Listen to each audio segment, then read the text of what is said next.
Hello, everyone, and welcome to Roll for Puns. It's time for more Unearthed Arcana. This time, Feats.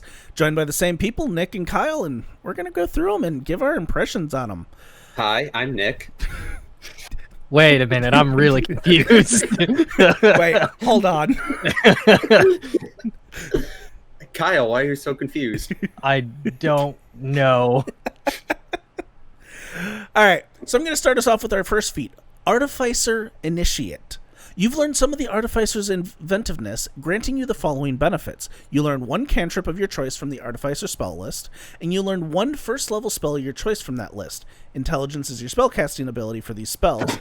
Whenever you gain a level, you can replace one of these spells with another spell of the same level from the Artificer spell list. You can cast this feat's first-level spell without a spell slot, and you must finish a long rest before you can cast it this way again. You can also cast the spell using any spell slots you have. On top of that, you gain a proficiency with one type of artisan tools of your choice, and you can use that type of tool as a spellcasting focus for any spell you cast that uses intelligence as its spellcasting ability. Right off the bat, I like this, but my first thought was, you mean wizards can get cure wounds now? Without multi-classing? Well, shit. That was my first thought. You're right, aren't you? Yeah. Well, I'm gonna have a wizard that can heal now. And it's based off intelligence. Yeah. So, right off the bat, just looking at this, if you're a spellcaster using intelligence, that really limits you to wizard or artificer. But there's also the arcane trickster rogue that uses intelligence, as well as the fighter eldritch knight.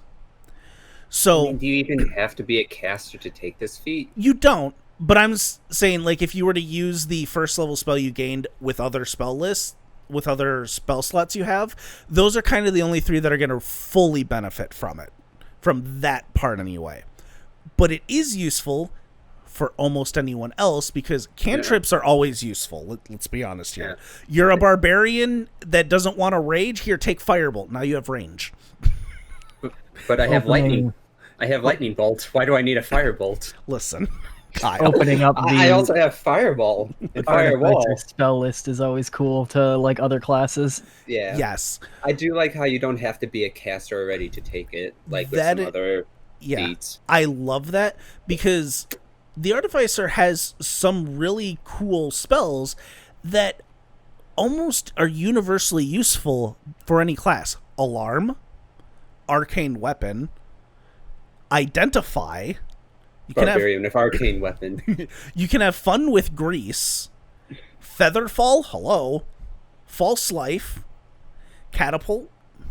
There's a couple of good ones in there that, even if it's just a one-a-day thing, would still be useful. And you can switch it out whenever you level up. So if I'm getting tired of Grease, let's have Featherfall. Exactly. We're going to a mountain anyways. Exactly. So I like how, and we're going to see this with a couple of the other feats, where it kind of takes a little bit from another class and gives it just that little bit to you, so you don't have to multi-class for it, but it doesn't fully get rid of the benefits of multi-classing. Yeah. But, for example, if you were a wizard and you just wanted Cure Wounds to kind of be like a backup healer in case the healer goes down, you would have to multi-class.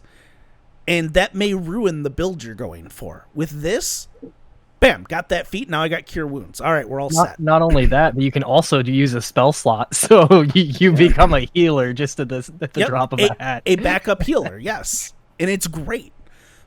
I like this kind of design where it really influences your decision to go in so many different directions. Having a wizard healer. No clerics, no druids, no rangers. Another character idea, new character idea. Full party of wizard healers. Yeah. Well, I'm going to cast Fireball. Well, I'm going to cast Cure Wounds. Aren't you a wizard? So? I said what I said. But I like that this is the first one on here, and I know they're in alphanumeric order, but it just kind of sets the tone for what we're going to be seeing here. So, Kyle, why don't you bring us to our next one? Chef. Time and effort spent mastering the culinary arts has paid off. You gain the following benefits. increase your Constitution or Wisdom score by 1 to a maximum of 20. Gain proficiency with cook utensils if you don't have it already. As part of a short rest, you can cook special food provided you have ingredients and cook's utensils on hand. You can prepare enough of this food for a number of creatures equal to 4 plus your proficiency bonus at the end of a short rest. Any creature who eats the food and spends 1 or more hit die to regain hit points regains an extra 1d8. With 1 hour work, or when you finish a long rest, you can cook a number of treats equal to your proficiency bonus. These special treats last 8 hours after being made. A creature can use a bonus action to eat one of these treats to gain temporary hit points equal to your proficiency bonus. And I love this feat already because I just relatively recently made a chef character. Yeah, there's so many people that have wanted to play like with chef in their background, and they've never actually had a way to do it, and now they do. Yeah. It gives them more options to actually roleplay that out and benefit the party. Yeah, this is actually, they had a similar feat a couple of years ago in Unearthed Arcana that I think this is just kind of the evolution of it. The old one, whenever you did a short rest, you basically, whenever you ate the food, you regained a full hit die, which I felt was a little overpowered. This one I can see working more. Yeah, it's like the bard's what's the bard's short rest thing? The Song of Healing, Song of Rest. Yeah. Song of Rest. Now, imagine you have a barbarian who's sitting there eating, and then they're like, all right, roll a d12, this d8, and then you have a bard singing along. There's another d8 on top of it. Man. Wait, so you're saying we need a bard in our Fandalins? Nick, kill off your character if we need a bard. And you're the only one capable. But I like this concept of giving a utensil or a tool more use than just, I'm going to cook some food and it does nothing besides fill you up. And I do like that they did write this in, provided you have ingredients and cook's utensils in hand. So there's still that little bit for DMs who don't want this to be super overpowered to be like, all right, you have to buy the ingredients or find them, and it could take time to get what you need, so you can't use it every short rest. But it's still useful. Yeah. And the last one is somewhat useful with maximum of 5 or 6 HP, temporary HP by level 20 or whatever it is. Yeah, 6 temp hit points. And I like the wording on this to make it not overpowered, because it says with 1 hour of work or when you finish a long rest, meaning that 1 hour of work cannot be combined with the short rest, because otherwise it would say with 1 hour of work which you can take during a short rest. So there's kind of that trade-off, though you'll always at least get it once a day with your long rest. Yeah. The only thing I would want with this is maybe a time limit on the food, because it sounds like it could just stockpile it for weeks on end. No, it says these special treats last 8 hours. I always end up skipping one part when I'm reading the rest of it. These two know it. YouTube audience, I'm not sorry. It lasting 8 hours, that is a good chunk of time. And for the most part, most people are probably going to be like, there's a fight coming up. And just munch on it, get their 2 to 6 temp hit points, which... Yeah. Oh my god, hands the barbarian a Snickers.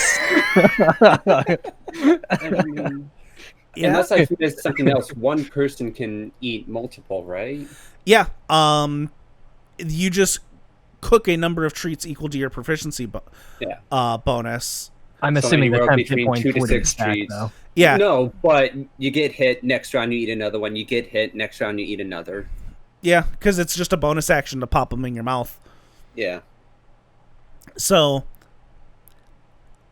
I mean, I like that it's tied to proficiency bonus, so you start with being able to only make 2, and then you're like, all right, I'm getting better at this, and then by the end you're making 6 of them, which still isn't super overpowered, because 6 temp hit points, it can be the difference between life and death, but it's not so overpowered where it's like, oh, I hit you with my big boss monster hit and you took nothing.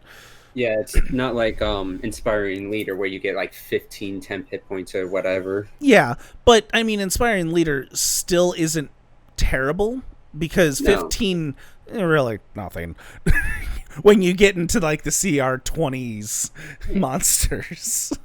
That's true. But I overall like this because it gives the cook's utensils more of a use and allows for more role playing that way. Yeah. I love it. So Nick, why don't we go on to our next one? All right, Crusher. You are practiced in the art of crushing your enemies, granting you the following benefits. Increase your strength or dexterity by 1 to a maximum of 20.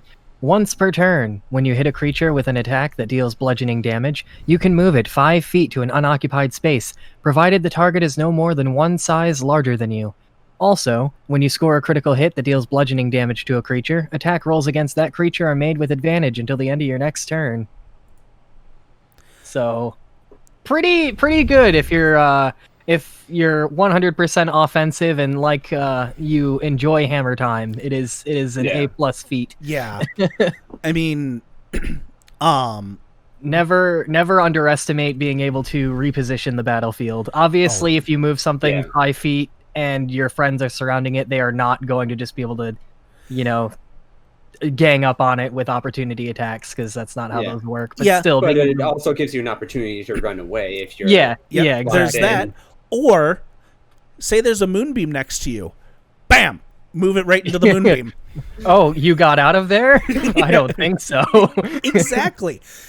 And I mean, like if you were to pair that, like that concept with Sentinel, where they try to escape, you cut off their movement, hit them, whoop, back in the spot. Yeah, I can see that being pretty lethal. Yeah.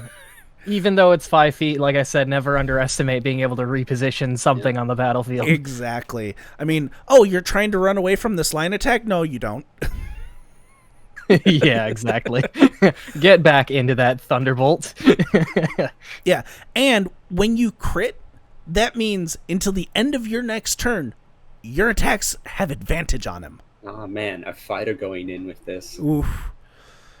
Ooh, yeah, I'd like to action surge. Exactly. I like the concept because it gives, like, like right now with fighters and barbarians, they kind of use whatever weapons they want, but something like this with Crusher allows you to be like, all right, I just want to use hammers and nothing but hammers. Yeah, it allows you to specialize, which is at a later point will be brought to more attention. Yeah, I like it because it gives people that want to do the hack and slash, it gives them an opportunity to also be strategic and have stuff that they can do. Yep. I mean, one of the things that I see most is fighters are kind of bland. I don't fully agree with that because fighters are only as bland as you make them. Yeah. But when you look at their skill set compared to the others, they're just the hack and slash variety. This gives them that just little bit more, so it could add more strategy besides, say, the whole martial arts die and whatnot. I keep forgetting what it's called. You mean the Battle Master? Yeah, the Battle Master. Where you can do a little bit more strategy with that. Otherwise, it's just kind of hack and slash. Or hack and dash. Hack and dash. Or hack and stab. I mean, you know what I mean. I know what you mean. I just wanted to elaborate more. Yeah, fighters, in order to make them interesting, you generally have to work a little bit more and kind of bring their role play into it besides just their class. But this kind of gives them a little bit more if you want it. And I love that. Because otherwise, it's like, well, I wonder what I'm going to be doing this turn. Oh, right, swinging my sword. Yeah, and I mean, that kind of falls short with a lot of the martial classes where spellcasters are like, oh, I have all these spells I can do. And then they do the same one over and over again. Eldritch Blast, Eldritch Blast. I could catch Warlock's limited by the amazing cantrip, okay? Listen. Preposterous. Speaking of Warlock, let's move on to Eldritch Adept. Prerequisite is you do need to be able to have some kind of spell casting, whether it be full spell casting or pact magic. Studying occult lore, you have unlocked Eldritch power within yourself. You learn one Eldritch invocation option of your choice from the Warlock class. If the invocation has a prerequisite, you can choose that invocation only if you're a Warlock and only if you meet the prerequisite. Whenever you gain a level, you can replace the invocation with another one from the Warlock class. I love this. Yeah, it's I'd have allowing to- better customization to the other classes with the Warlock's mini feats. Yeah, I'd have to look at exactly what all invocations would So, be up for grabs. I but can list them off still. because I do have them pulled up. Okay. So, the ones you'd be able to get without being a Warlock yourself would be Armor of Shadows, so mage armor at will. Hello, yes, every spellcaster. So yes. I know what feat Nick's taking. I wish. Beast Speech, so you can cast Speak with Animals at will. Beguiling Influence, you become proficient in Deception and Persuasion, so if you're really good at talking and you want to become even better. Devil's Sight, see normally out to 120 feet in magical and non-magical darkness, always useful. Always useful. I proved how useful that was in Doom. It was useful? When did that happen? Oh, don't even. Eldritch Sight, being able to cast Detect Magic at will. Yeah. It's kinda I've been nice. thinking I want that lately. Eyes of the Runekeeper, being able to read all writing. Always that can be very useful, especially if you're in dungeons that have a lot of different writing and nobody has any of those weird, strange languages. Yeah. Fiendish Vigor, being able to cast False Life on yourself at will as a first Next- level spell. Was it D4 plus 5 or something like that? False Life D4 is plus your D4 plus spellcasting. nope, it's D4 plus 4. Oh, I almost Was got it? it right. Yeah. Yeah. So darn. it's 5 to 8 temporary hit points that you can get at will. Mm-hmm. I love that one. Yeah. There's Gaze of Two Minds, which basically you can use your action, touch a willing humanoid, and you can perceive through its senses until the end of your next turn. There's uses for that. I don't see it as super useful, but Yeah. people make use of it. There's Mask of Many Faces. You can cast Disguise Self at will. That's nice. Misty Visions. You can cast Silent Image at will. Yeah. I need to learn how to take better advantage of illusion spells. I just Yeah. generally avoid them. So those are the invocations you can take without being a warlock. That's actually, they have some really good ones, actually. Yeah. No, there are some really good ones. I mean, spellcasters in general will probably just gravitate towards the mage armor at will. Which is very useful to have an extra first level spell slot. Yeah. Especially if you use shield. Especially when you get to your first ability score improvement and you decide to take a feat. That's essentially gaining a +6 in dexterity that only goes to armor class. It's nice. It's kind of nice. But yeah, I love this because not only does it allow spellcasters to just kind of dip into that little bit of eldritch knowledge that warlocks have that make them so great without multiclassing. But what makes it even better is if you're a warlock, you get an extra eldritch invocation on top of it. That can be very useful. Yes. There's always times where I'm wishing, God, I wish I had enough spots for this extra invocation. Yep. I had that problem in Tomb when, because I built my whole thing out with being a frontline fighter, I was just like, I really like these ones I have, but I also wish I had this one. And it was hard to choose. And if I would have had Eldritch Adept at the time, I would have used it. But I like the flexibility this gives, because it doesn't make multiclassing into Warlock any less special, because Warlocks have such great chemistry with everything else. But if you didn't want to get 2 levels in Warlock to get a single Eldritch Invocation to kind of complete your build, you can take this instead. And I like that. Yeah. Saves you from multi-classing or getting that extra thing you want when you can't multi-class because low charisma in this case. Yeah. So, I like it. What about you, Nick? I especially like the fact that, especially with the I lost my train of thought. Yeah, that's what I think. No, I really like it. Like you said, like mage armor at will. Like in our Avernus, I'm constantly having to burn a first level spell slot, which are vital for my my shield. Mm-hmm. And it pains me to see one of my spell slots clicked off every time we play. Well, especially with your build, dear lord. Yeah. All right, Kyle. Fey Touched. Your exposure to the Feywild, or one of its denizens, has left a magical mark on you. You gain the following benefits. Increase your intelligence, wisdom, or charisma by 1 to a maximum of 20. Learn the Misty Step spell and one first-level spell of your choice. The first-level spell must be from the Divination or Enchantment School of Magic. You can cast each of these spells without expending a spell slot. Once you cast either of these spells in this way, you can't cast that spell in this way again until you finish a long rest. You can also cast these spells using spell slots you have of the appropriate level. The spell casting ability is the ability increased by this feat. So if you increase wisdom, It would you be use based off that. wisdom, intelligence, Okay. or charisma. Oh, So this I can see being both good and bad because if you have maxed out wisdom in your cleric, you take this.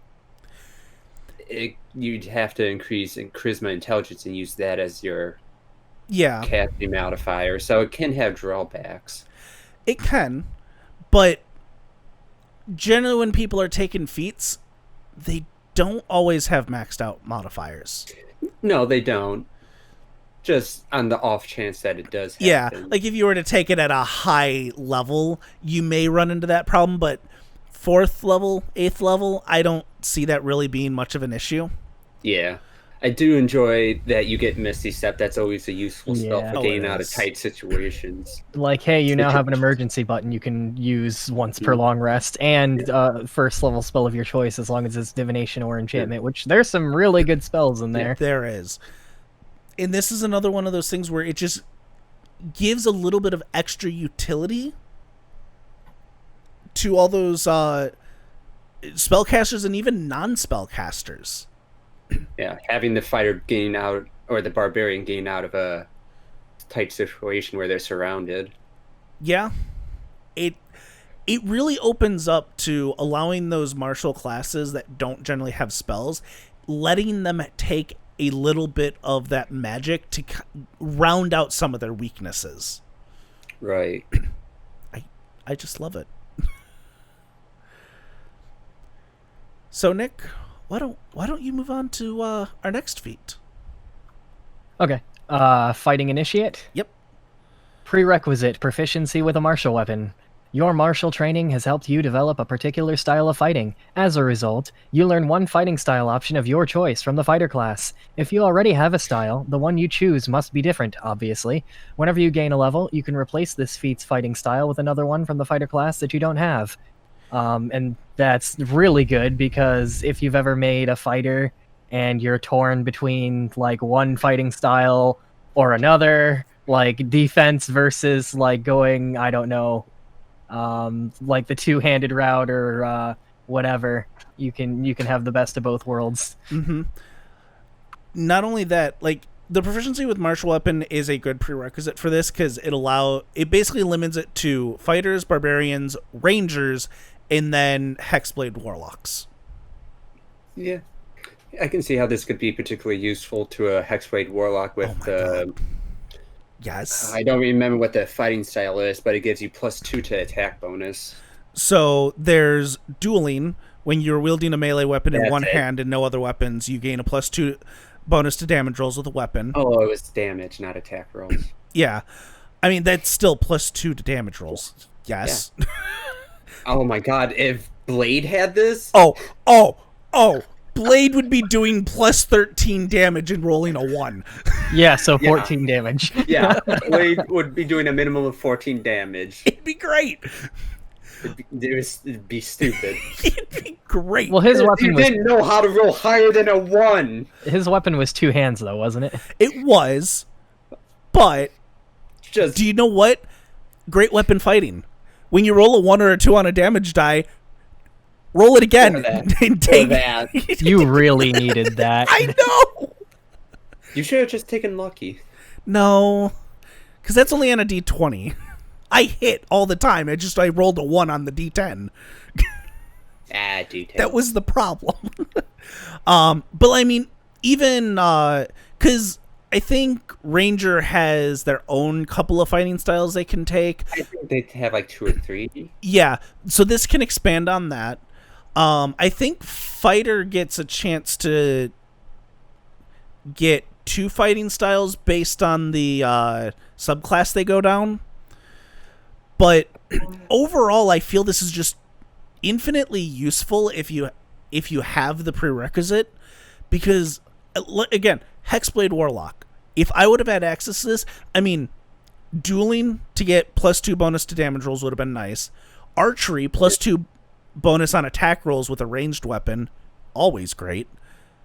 Defense +1 bonus to AC while you're wearing armor. Hello.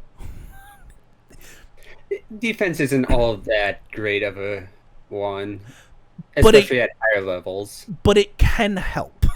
It can.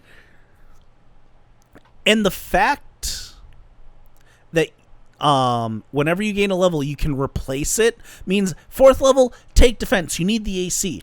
Get up to like 9th, 10th level, be like, all right, I really want that dueling now to do more damage. Right. The fact that you can switch it out makes this so useful that I would probably take it if I made another Hexblade Warlock. God, this might be a good feat for my barbarian in Avernus with dueling, gain that extra damage, because it just says no other weapon in hand, so weapon and shield, right? Yep. It's as long as it's a one-handed weapon, you can use dueling. So, yeah, it's so useful that I love it. So, with that out of the way, let's move on to our next one. Gunner. You have a quick hand and keen eye when employing firearms, granting you the following benefits. Increase your dexterity score by 1 to a maximum of 20. You gain proficiency with firearms. See firearms in the Dungeon Master Guide. You ignore the loading property of firearms. Being within 5 feet of a hostile creature doesn't impose disadvantage on your ranged attack rolls. This is basically just crossbow expert. Crossbow but expert. For boomsticks. But if your DM allows firearms in their games, you can use this instead. Overall, I don't think that this feat will ever have use in the games I run, as firearms just kind of don't exist in my worlds. Damn. Which makes me sad, because I want to do firearms in. Firearms just are weird in general. I mean, in the time period of the games that we play, if they exist, they would be more primitive, and I don't know. I feel that it's one of those ones where it's definitely going to be DM based if firearms are even allowed. Yeah. Otherwise, you can just take crossbow expert. Yeah, guns have always been tricky in D&D, to be honest. Yeah. You roll D20. If you hit, you do damage. What's so tricky about it? Well, it's more of like, how do you factor in the damage of a gun when the damage of people swinging a sword, depending on what world you're taking the example from, is like, I don't know, up to interpretation, I guess. Yeah. I mean, it's essentially just crossbow expert. Yeah. I mean, realistically, if guns were going to exist, it would probably be the same as a hand crossbow. Yeah. If I was to balance it without breaking things. But my Glock. no. So, why don't you take us to the next one, Kyle?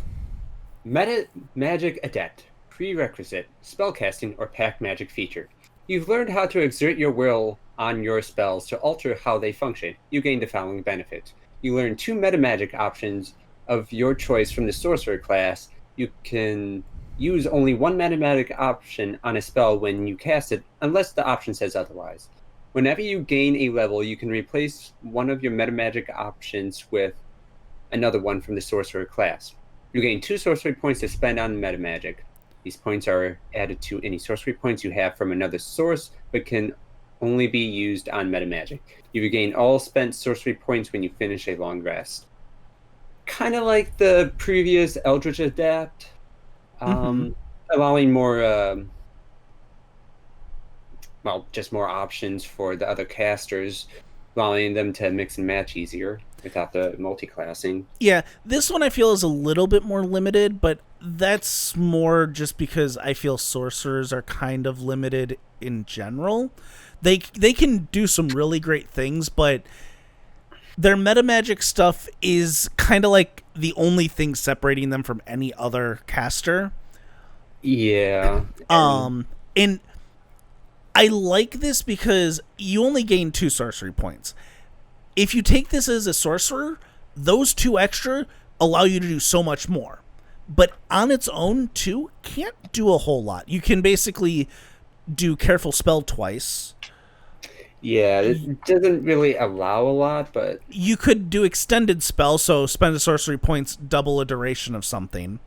Yeah, this one I would say, unless you're a sorcerer, I would probably opt for one of the other magically inclined feats. Yeah. Now, don't get me wrong. 2 uses of Careful Spell are always good because, I mean, being able to, or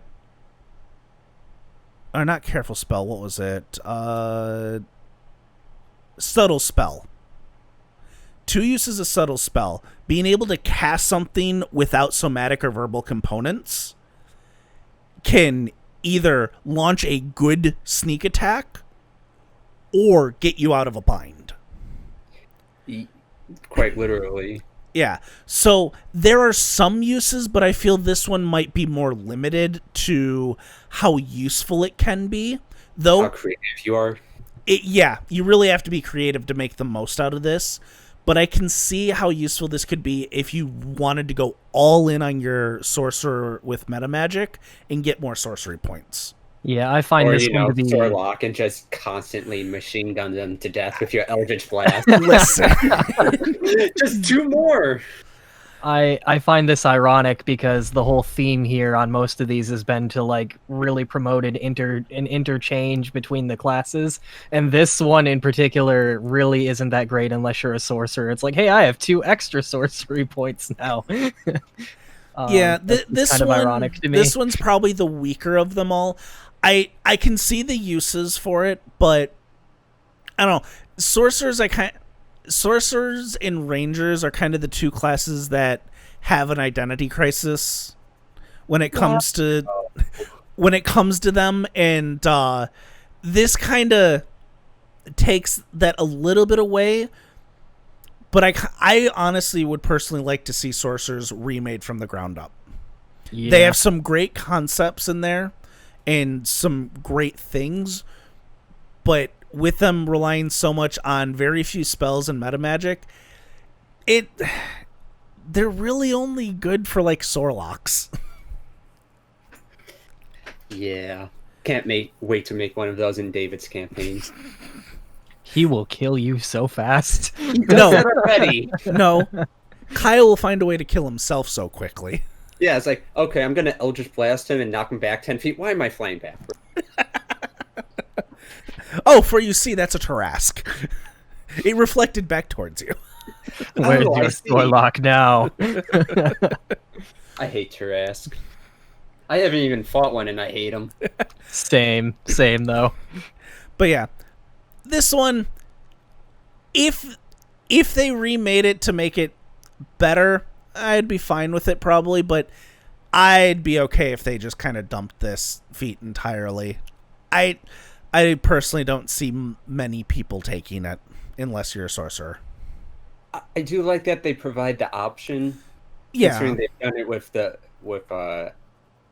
warlocks. It's nice to have the option even if it's not going to be chosen often. Yeah, I think maybe just a little bit of a rework, but I think that more is in towards meta magic in general. Yeah, sorcerers have never really caught my eye. I mean, the only sorcerers we've really had in our games was the healing sorcerer that Allison's playing, and then Nick. all the chaos sorcerers. And that was my first. Well, mine is the chaos sorcerer, but sorcerer was my first class, and I was so drowning with the whole sorcery points thing just because it was my first character. Yeah, but now you just choose druids and clerics. Yeah, pretty much. know, Well, even not clerics. Druids. Akuak. That was the one cleric I played. I've not played any other cleric. Yes, but was a druid. He was multi-class, remember? he was multi-class. He was a 'Cause we druid joined a cult. multi-class into Oh, a right, cleric. death cleric, right? Yes. Oh, God, I still can't believe we joined the death cult. I don't think the DM can either. No, I still can't, but it's fine. Let's move on before I have to relive that, Nick. Okay. Piercer. You have achieved a penetrating precision in combat, granting you the following benefits. Increase your strength or dexterity by 1 to a maximum of 20. Once per turn, when you hit a creature with an attack that deals piercing damage, you can re-roll one of the attack's damage dice, and you must use the new roll.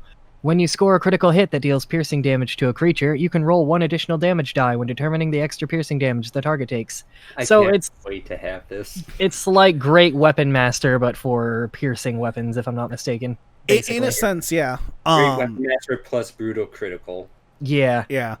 It's really nice if you're going towards the piercing route, which, funny enough, there are not a lot of piercing weapons that, besides like bows and whatnot, that do more than like a D8.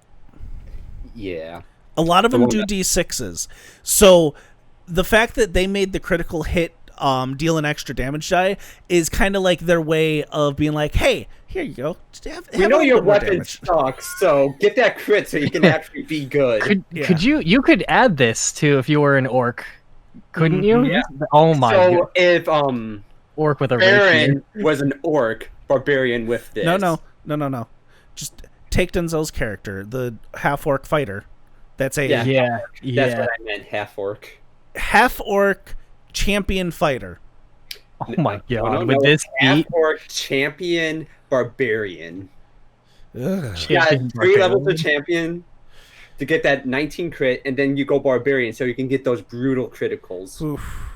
and have a reckless attack. So Yeah. you can get the crit more often. I wouldn't even bother adding anything. I just like, all right, you killed him. Good. Nice job. Good for you. He's dead. Are you happy? He had a family monster. But Nick, that's essentially just what I did whenever I smited somebody with my warlock. Oh yeah, that's true. I still remember that. Crit smite. Oh, that's 90 something damage. Okay, he's dead, right? I'm very tempted to have Baron take some fighter levels.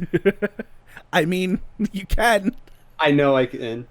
I just have to think about it. But yeah, this is another one. If you want to specialize in piercing weapons, awesome. Which Baron is doing, which is why I'm enjoying this feat so much right now. This one also comes in handy for rangers, specifically with bows.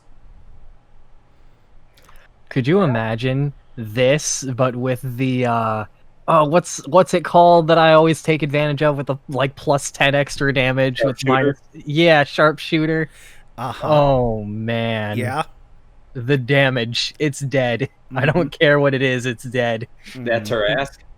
All right, that might still be alive. But yeah, no, it's just another option of specialization, and I love it.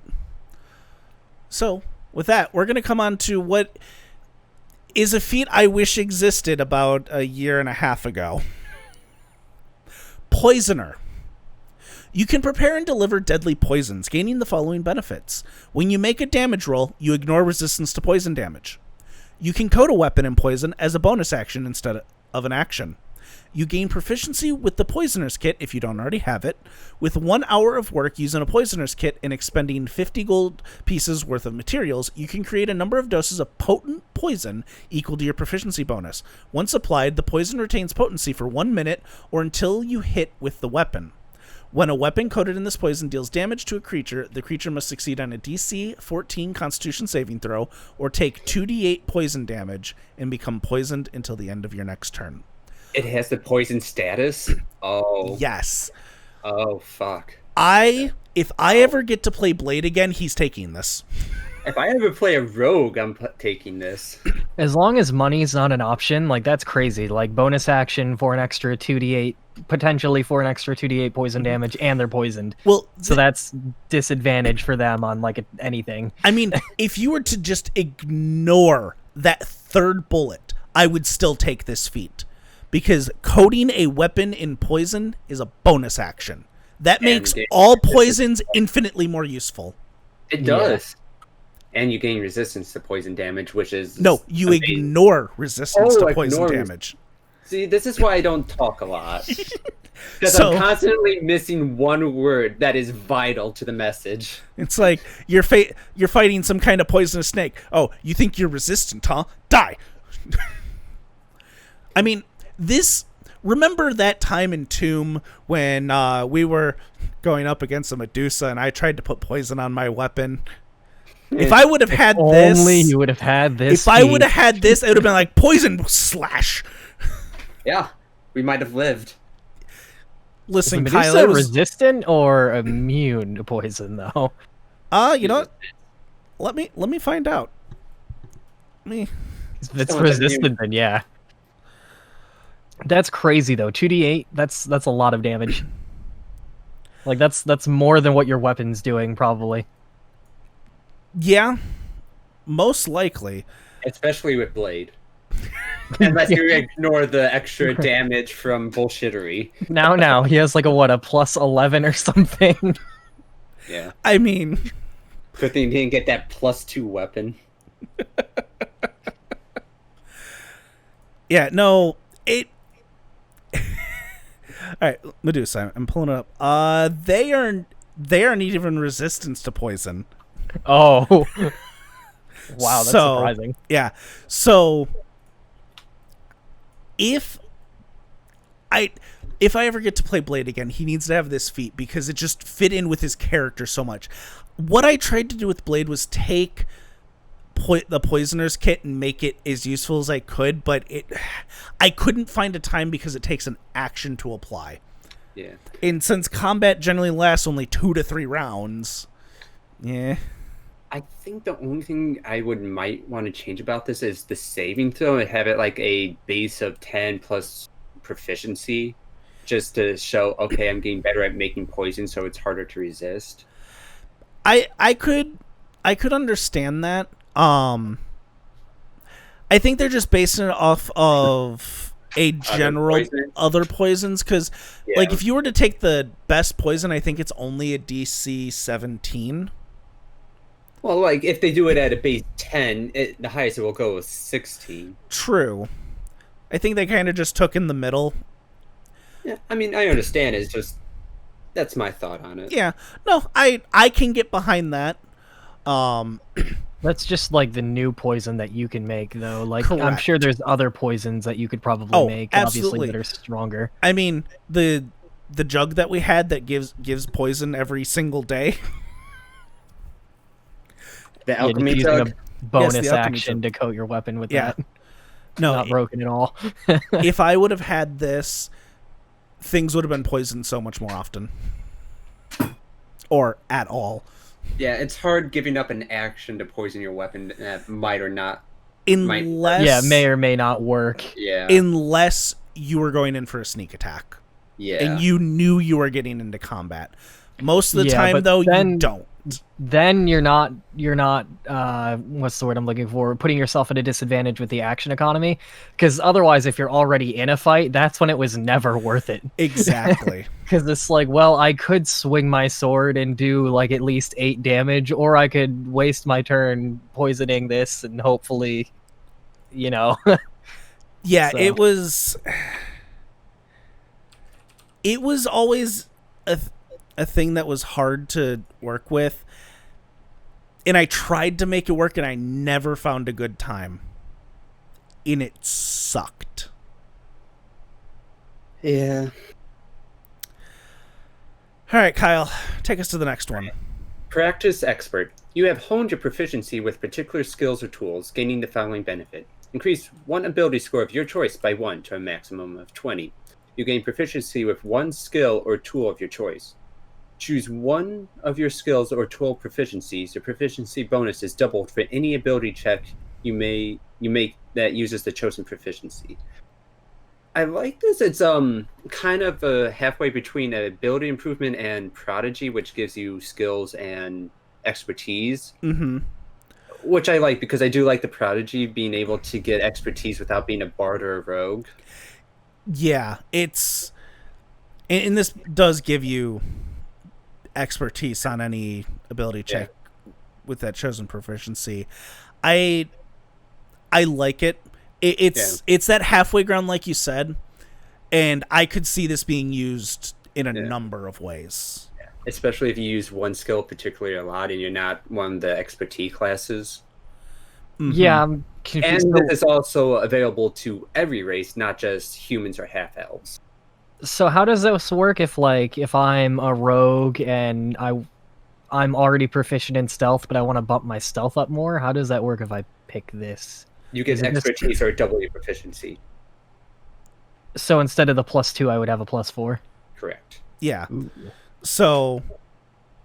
that is awesome. Yeah, it basically gives you expertise in a skill or tool proficiency. Yeah. Though for most rogues, they're already going to have expertise in stealth. Let's be honest. Yeah. It's more for the other classes that don't have expertise, I think. Yeah, like take a cleric or paladin with heavy armor. Well, let me just give myself expertise in stealth. Fair. I was thinking barbarians with expertise into athletics. How about no? How about I know my next feat? Not really. How about that's disgusting? Yes, but then I get to throw more people in front of cars. Just think of all the weights he could lift. All the in front of vehicles I could lift. What was that? I think it was under Champion Fighter. They had, what was it? Remarkable Athlete. Yeah. Yeah, any strength, dexterity, con check you make that doesn't already use your proficiency bonus, you can add half your proficiency bonus. Okay, no, that doesn't. Yeah. That doesn't help there. Okay, never mind. But yeah, no, this can just be so useful in so many different ways that it's just an overall good feat. And I love it. Yeah, not among the best, but definitely worth picking. Mm-hmm. So, Nick, how about our next one? Shadow Touched. You learn how to bend the shadows from your experience with the Shadowfell. You gain the following benefits. Increase your intelligence, wisdom, or charisma score by 1 to a maximum of 20. You learn the Darkness spell and one first-level spell of your choice. The first-level spell must be from the Illusion or Necromancy School of Magic. You can cast each of these spells without expanding I can't talk anymore, I'm done. You can't cast each of these spells. You can cast each of these spells without expending a spell slot. I will read that sentence correctly. Once you cast either of these spells in this way, you can't cast that spell in this way again until you finish a long rest. You can also cast these spells using spell slots you have of the appropriate level. The spell's spellcasting ability is the ability increased by this feat. I don't know why I had such a hard time reading that. Saying the same thing over and over. So it's like the Fey Touch feat from earlier, just but from different schools, yeah. Yeah, different spells in the different schools. I really like that because it's like what am I trying to think of with the I can't think of it, but you know, the light in the dark. What are you trying to think of? The friggin' what's the symbol with the light in the dark that I can't think of? The yin and yang. Yes, thank you. The yin and yang. That's the word I was looking for. Yeah, it's useful in if I would have if this would have existed when I made my Hexblade Warlock, I probably would have chosen a different race or a different sub-race of Tieflings, because I only chose that for darkness when I Fair. could have gotten this. And I like it because darkness can always be useful in various situations, but also in illusionary or necromancy school. I mean, I forget. Is Cure Wounds necromancy still? Or did no, they that move is to that mutation? is evocation. Evo. That makes less sense. Doesn't it No, though? let me damage your skin to heal.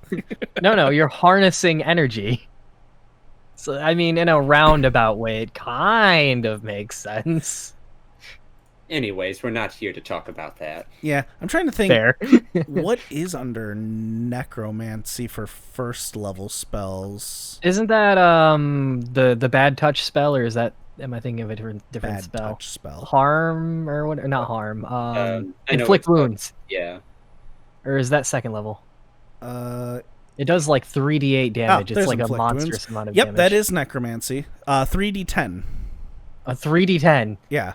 and that's So, yeah. first level, right? Yep, that is That first is level.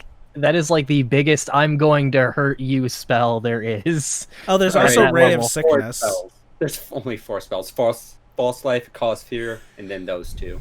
Okay. I mean, false life. I mean, it's always- False Life can be pretty useful, yeah. Yeah. What if we go over to... To illusion. What kind of first level illusion spells do they have? What, like major image or minor image or whatever? Color Spray, Disguise Self, Distort Value, which is from a small book, I think, on D&D Beyond. But Illusionary Script and Silent Image. I could see Silent the image. use. I could see the Yeah. uses. But yeah, no, there's some good spells in there, and makes this overall a good one to choose. I like it. Oh, a fighter with Inflict Wounds. Listen here. Yeah, that spell at first level is just monstrous. 3d10, that is ridiculous. Yeah. At least you can only use it so many times. That damage is relevant up until like 6th, 7th, 8th level. Yeah. 3d10. It's fine. All right, so let's move on to shield training. You've trained in the effective use of shields. You gain the following benefits. Increase your strength, dexterity, or constitution score by 1 to a maximum of 20. You gain proficiency with shields. In combat, you can don or doff a shield as a free object interaction on your turn. If you have the spellcasting or pack magic feature, you can use the shield as the spellcasting focus. And that was it, right? Yeah. So this one, I like it to the fact that you can take on and off a shield as a free object interaction. Yeah. I like it because I can now live out my fantasy of playing a wizard with a shield. Yeah. So, Nick, I'm going to hand over Baron's shield to you once you take it. Actually, I wouldn't be able to cast any spells, though, if I did that, would I? Do you need both hands to cast spells? If or is you that have one the thing? spellcasting or pack magic feature, You can use- the oh my shield God. as a spellcasting focus. Exactly. What would Henrina's AC even be Let's if I not. burned all of my 31. It was like resources? 31. We talked about this. Right, because it's 29 if I burn all my stuff normally. Yeah. Oh my god. Yeah, because otherwise it takes a full action to don or doff a shield. So if you're somebody like Baron or somebody who wants to switch between sword and shield to something else, you would have to waste an entire turn taking your shield off. This could fix that. Yeah. And even if you're just like a squishy character, like if you're a wizard and you have mage armor and for some godforsaken reason you feel like carrying a shield around, that's +5 to your AC. Like you can literally tank now. Congrats. Yeah. I mean, the fact that this is the first time that anybody can gain proficiency with shields outside of multi-classing, I like it because it does give that little bit of extra flavor. Like, out of curiosity, I'm And gonna who look. could imagine casting Fireball from a shield, though? Listen. Do warlocks normally? They don't have proficiency with shields normally, right? No, I only don't believe so, hexblades. no. Yeah. So I mean, this has so many uses to kind of early on bump up your AC to protect you in the early levels that I could see myself taking it here and there. Excuse me. And the fact that you can use it as a spellcasting focus. It seems like the feat in general is geared towards spellcasters and those who don't normally carry shields. But even if you do normally carry a shield, especially like you guys said, if you're Baron and you're constantly switching, it's still pretty decent to have. Or like Hexblade Warlock. Normally you would need to take like Warcaster or something to still cast your spells. Shield training. You can just shoot all your spells out of your shield.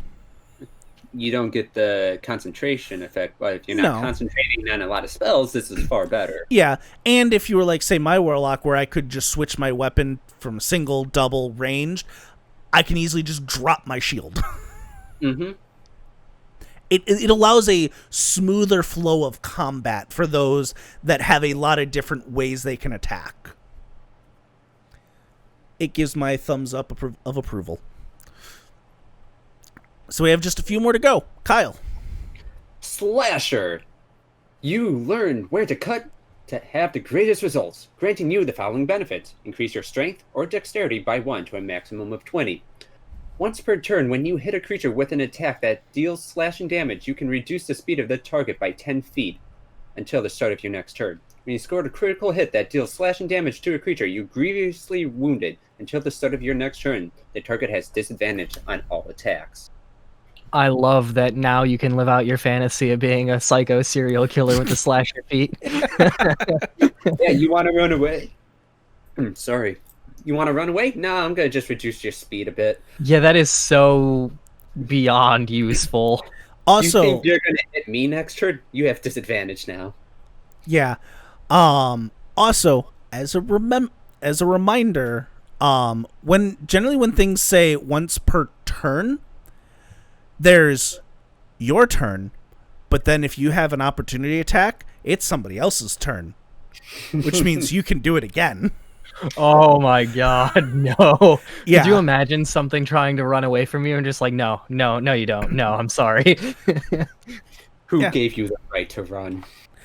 So, I like it. I like that this is the third one of these that we've seen. It rounds out the main 3 weapon damage types, and they each do something a bit different. Whether it be reducing speed, re-rolling damage, what was the other one? Pushing, basically. Yeah, or kind of moving 5 feet or whatever. I like that they each do something different. And it allows them, again, to specialize. For example, you critical hit someone who has a slashing attack, they have disadvantage on all attack rolls. That's big. It really is. Especially if there was something with multi-attack. Mm-hmm. Or, you're a rage-inducing barbarian that likes to recklessly attack. You mean like all barbarians should? I'm just like, could you imagine like a half orc with any of these? That would just get ridiculously disgusting. You're a champion, you're critting on like a 9, you're just critting all the time. Critting on a 19, you mean 18. Hello. Yeah, if you have multiple of these feats, like like this one or no, I lost my train of thought. If you have like the one especially with the extra damage dice, that's just yeah. Yeah. No, they did a really good job on the Piercer, Crusher, and Slasher. And I want to see more types of feats like that. I don't know how they do it, but I like feats that allow you to specialize. Because it kind of makes your character feel that much more special out of the group. Gives you a feeling of uniqueness amongst hundreds of the same in 5e. Yeah. So with that, Nick, why don't you tell us about our next one? Tandem Tactician. Your presence in a scrap tends to elevate your comrades. You gain the following benefits. You can use the help action as a bonus action. When you use the help action to aid an ally in attacking a creature, increase the range of the help action by 10 feet. Additionally, you can help 2 allies targeting the same creature within range when you use the help action this way. Oh. So that's giving 2 advantages. Yep. Pretty much, yeah. Oh, that's pretty good. Yeah. This is a very specific thing, but if you're a class that doesn't have a lot of bonus action uses, Oh, this I need a fighter with this. This adds so much more tactician. Could you imagine being a bard with this? And it's just like, and you gain advantage, and you gain advantage, and you have an inspiration, and you have an inspiration. Everybody better hit, I swear to God. Yeah, the fact that this, it takes a whole feat, but it allows help action being a bonus action, gives those characters who don't have anything to do as a bonus action be like, all right, I've used fireball. Hey, I'm waving my hands over here. Hit him. Look, I'm a distraction. You two, hit him hard and hit him fast. Oh my God, I'm gonna die. Yeah, and especially increasing the range to 10 feet, it's still pretty much limited to like Increase the range of the help action by 10 feet. So yeah. wouldn't that make it 15? Oh, you're right. Wouldn't it be 15? Because you'd use the help action within 5 feet. 5 of feet, you. yeah. Yeah. How it's worded, that's how I would rule it. That's pretty cool, actually. That's not bad. So that's like, hey, if you're, like you said, if you have nothing to do as a bonus action, here's advantage to 2 of your comrades. Yeah, as long as they're attacking the same creature. Why are there so many good feats coming out? I can't take them all at once. Well, that's the point. They know we can't take any of them, Kyle. That's why they're coming out. Because I have a feeling we're going to hear soon about a brand new supplemental book. I'm waiting for it. It's gonna be great. So yeah, I love this one. When I first read it, I was like, oh, that's whatever. But thinking about it, like, oh no, that's so useful. Yeah, being able to do stuff on a bonus action, that's like, wow. Yeah, my useless character isn't useless anymore. Why are you talking about your sorcerers? Look, guys, I'm helping. Literally. How many bonus actions does Harina have? Oh, what? Does she always use them? What do I use her bonus actions for? And activating my mask. Yeah, never. Yeah, you use it. You use it often enough. Oh well. But let's go on to our last feat of the day, Tracker. You have spent time hunting creatures and honed your skills, gaining the following benefits. Increase your wisdom score by 1 to a maximum of 20. You learn the Hunter's Mark spell. You can cast it once without expending a spell slot, and you must finish a long rest before you can cast it in this way again. You can also cast the spell using any spell slots you have. Wisdom is your spellcasting ability for this spell. And you have advantage on all survival checks to track creatures. So yeah, if you want all the benefits of being in the ranger class, there you go. Yeah, I can't argue that. Yeah, no joke, though. Could you imagine a paladin or a cleric with Hunter's Mark? Like that's just mean. Fighter with Hunter's Mark. Just a class with that. Yeah, I mean, on one hand, I feel bad because the Ranger really only has Hunter's Mark to its name, as it's kind of like unique thing. Yeah, and now it has been pilfered. And now it's in a feat. Of all the classes, the Ranger is the one I really want them to revise. Yeah, my number 1 for them to revise would be the Ranger, like for sure, and after that would be the Sorcerer. Yeah, like the revised Ranger was a good first step, but I think it still needs some work. Because really the only thing the revised Ranger really did was made it so that an animal companion was useful. Yeah. But Ranger either needs to find an identity of itself, because right now it's a fighter druid. And we all know how that turns out. And I don't know. You can essentially do the same things you do with Rangers. You can do with fighter, just minus the half casting are they? No, they're third casters, aren't they? Yeah, I don't think they get their first spells until like level 3. Because they pick their thing at level 2, if I remember right. No, they're half casters. Yeah. Oh, are they? I was pretty sure they were half casters. Do I Yeah. have that backwards? Do they pick their Isn't thing on the Artificer the only third caster? No. Artificers are half casters, but unlike other half casters, they get their spell casting at first level. And they get cantrips. To kind of remember how it is, full casters always get spell casting at first level, except Artificers. Half casters always get it at second level, except Artificers. Okay, we get it, except Artificers. Third casters start their spell casting at third level, which I think is only Arcane Trickster and Eldritch Knight. Yeah, the subclasses, that makes sense. Yeah. Everyone else is either a half caster or a full caster. Yeah, I almost feel like one thing that could have helped perhaps solve the identity crisis with the ranger is, I don't know, make them actually specialize in ranged combat, like way more than what you would be able to do with a fighter, for example. Yeah.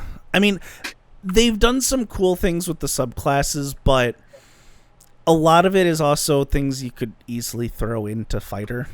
Yeah, it's like they have to. really good subclass ideas, but they're putting it on top of like a crooked, unstraight foundation, so it's kind of like, you know, to be able to play those, it's I guess. Yeah.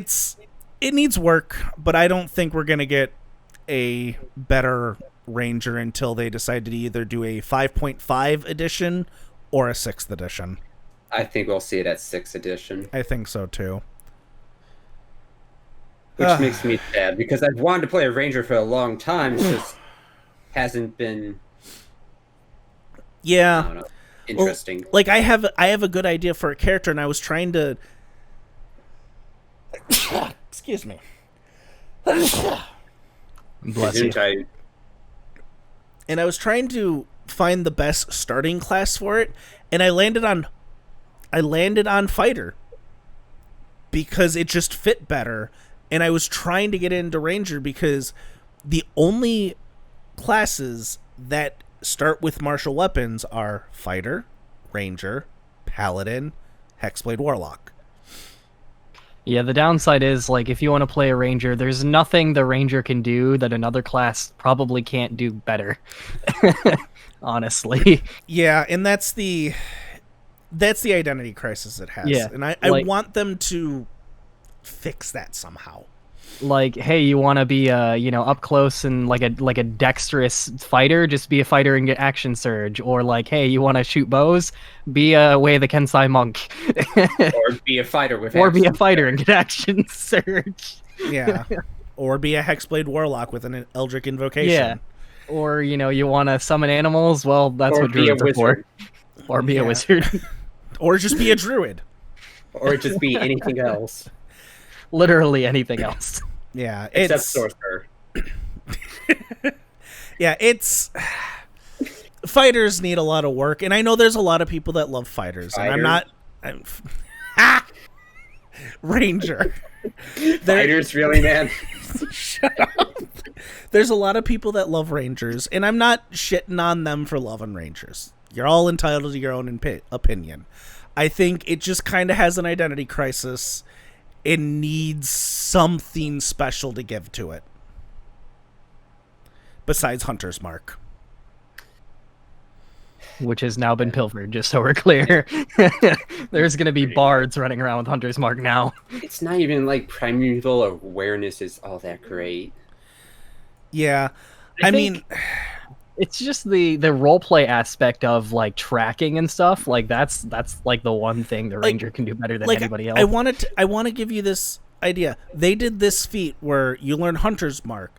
It kind of takes the one spell that hunters are just really good at and takes it away, but they didn't do the same thing for Hex and Warlocks. Well, the Warlocks lost their invocations. Yeah, but not all of them. Only a small few of them. Yeah, you're right. Bye, Rangers. We don't need you anymore. We can get Hunter's Mark on our own. Yeah, it's... I don't know. And I'm saying this, and I still plan on making a Ranger after one of my characters die. Yeah, I will make a Ranger at some point, because again, the subclasses have some really good subclasses in them that I want to use. But it's the shell of it that needs updating. But anyway, this has been the new feats for Unearthed Arcana 2020. I think I liked all but one. Gunner wasn't all that great because it's just it's a reflavoring. Yeah, it feels like if that was something you wanted, you could just talk it out with your DM and take crossbow expert. Exactly. I guess this is a way of them making it official, so people don't have to do that. Yeah. The meta magic adapt wasn't all that good. Yeah, but I can see its uses. I feel Gunner being in here means that the next book we get might have some additional guns in it to kind of flesh that out. That would be interesting if they came out with a gun-centered book. Well, they technically have a gunner subclass if you go off the crit roll. Yeah, Matthew Mercer made one, which isn't bad. Like, I think what it don't get me wrong, at high level, I think that thing was ridiculously overpowered. So, David, I want to make a gunslinger. How are we going to work this in now? That's basically the answer. By gunslinger, you mean Eldritch Blast, Eldritch Blast, Eldritch Blast, Eldritch Blast. No, Gunslinger was ridiculous because it was basically on top of a fighter. Mm-hmm. So you'd have your gun and then Action Surge. So at high level, you'd be shooting 8 times. Action Surge is just ridiculous, let's be honest. I mean, yes. But, like, I think there was one time I calculated out you could easily do, like, 80, 90 damage as a gunner with Action Surge in a single turn. If you hit, it's ridiculous. Now and if you crit. Oh, God. And that's not to say that fighters can't do that on their own, but to do that at ranged just feels dirty. I think it sounds great. It feels dirty. But overall, I like these feats. I mean, just give him a bow and sharpshooter. Listen. But give him a +3 bow. But anyway, I like these feats. I hope we see all of them in the next book that they decide to make.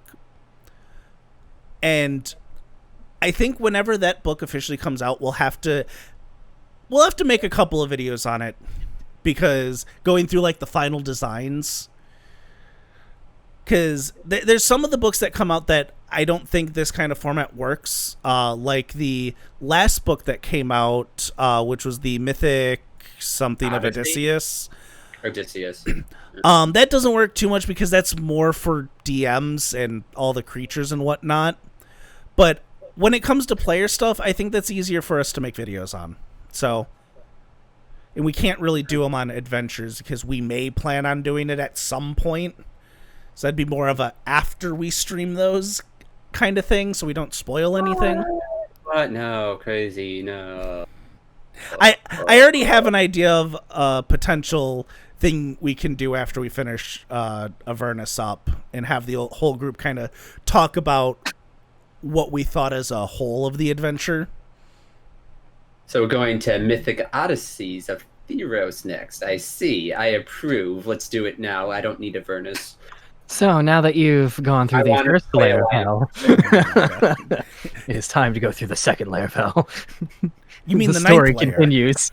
You mean the ninth layer? God. Oh God, no! You have to go through them one at a time. Listen, I don't have that much free time on my hands. I just want to play a lion person. A lion person? In Mythic Odysseys of Theros, they introduced a lion, basically a lion person, a brutal Khajiit. We we might talk over some of the player options that are in some of the other books, but I think these types of videos, we're going to focus on the Unearthed Arcana, but we may touch on some of the released books when they detail player options. We're just kind of playing around with the format, and we'll find something that works. Yeah. But for now, that's going to be it for this video of Unearthed Arcana 2020 Feats. Thank you guys for joining. These seem to go on for about an hour because we have a lot to say about everything. So I hope you join us in the next one, and join us for our next stream game, which I'm hoping to get this out on the Thursday before our next Descent into Avernus game, which... So tomorrow? Yeah, which a lot of fun things are going to be happening, so join us on Twitch. It doesn't date this video at all. Don't listen to me. It totally dates this video. Shh. Yeah. We did this on the first of 2 months ago. That's impressive. No. That's impressive. Oh my god. Just because this came out roughly A week and a half ago. The 13th ago. Anyway, thank you for joining if you got through all this rambling nonsense. And nonsense? We hope you have a good day and join us for some more D&D in the future. Bye-bye!